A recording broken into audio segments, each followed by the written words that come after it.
sampah dan ada tabungan emas tadi. Yang kedua, tentang perhatian kepada kopi. Tanpa banyak diketahui orang, hanya tertentu saja yang mengetahui bahwa Sumatera Selatan ini adalah penghasil kopi terbesar di Indonesia, bahkan nomor 3 terbesar di dunia. Tapi kita sendiri belum punya brand, belum punya merek yang begitu dikenal orang. Orang kenal hanya produk-produk komersil saja, ada merek-merek komersil saja.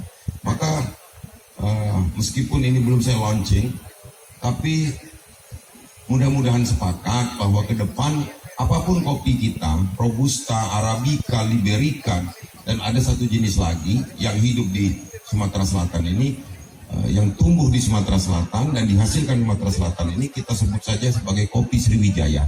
Jadi tidak ada lagi zona-zona yang bisa menyebut dirinya sendiri. Jadi kopi Sriwijaya baru nanti ada irisannya Semende, Pagar Alam, dan lain sebagainya. Saya pikir itu saja info sedikit.